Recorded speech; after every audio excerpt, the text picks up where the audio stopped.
Gurramkonda acid బాధితురాలి కుటుంబాన్ని మంత్రి మండిపల్లి రాంప్రసాద్ రెడ్డి పరామర్శించారు. బాధితురాలికి మెరుగైన వైద్యం అందించడానికి బెంగళూరుకు తరలించామని మంత్రి తెలిపారు. బాధిత కుటుంబానికి అండగా ఉంటామని హామీ ఇచ్చారు. బాధితురాలి తండ్రితో మంత్రి నారా లోకేష్ ఫోన్లో మాట్లాడారు. కుటుంబానికి అన్ని విధాలుగా ఆదుకుంటామని మంత్రి లోకేష్ హామీ ఇచ్చారు. బాధితురాలు ఎవరైతే ఉన్నారో ఆ అమ్మాయికి కోలుకునే వరకు రాష్ట్ర ప్రభుత్వం ద్వారా చికిత్స చేయడానికి ప్రభుత్వం చర్యలు తీసుకుంటుంది. ముఖ్యంగా ఇలాంటి సంఘటనలో ఎవరైతే పాల్గొంటారో వాళ్ళ మీద కఠిన చర్యలు తీసుకునేదానికి మా పోలీస్ యంత్రాంగం కూడా సిద్ధంగా ఉంది. ఈ సంఘటన జరిగిన 15 నిమిషాల్లోనే ఎవరైతే నిందితులు ఉన్నారో వాళ్ళు అరెస్ట్ చేయడం, అలాగే రిమాండ్లోకి తీసుకోవడం కూడా జరిగింది.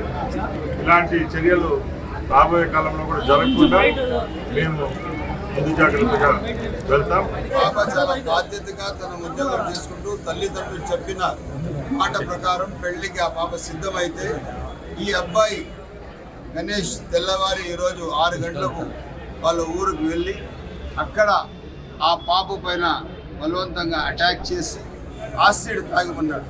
ఆ పాప యాసిడ్ తాగనని చెప్పిన క్షణంలో కత్తితో పొడిచాడు. కత్తితో చాలా చోట్ల మొహం పైన, చెవు దగ్గర, గొంతు దగ్గర అన్ని చాలా చోట్ల ఆ పాప పైన అటాక్ జరగడం జరిగింది. ఇప్పుడు డాక్టర్ అడ్వైస్ ప్రకారం ఆ పాప కొద్దిగా స్టెబుల్గా ఉంది. కాకపోతే ఏదైతే గొంతులో కొద్దిగా యాసిడ్ పోయిందో ఆ యాసిడ్కి వచ్చింది కొద్దిగా ఇన్సెక్యూర్ ఫీలింగ్ ఉంది.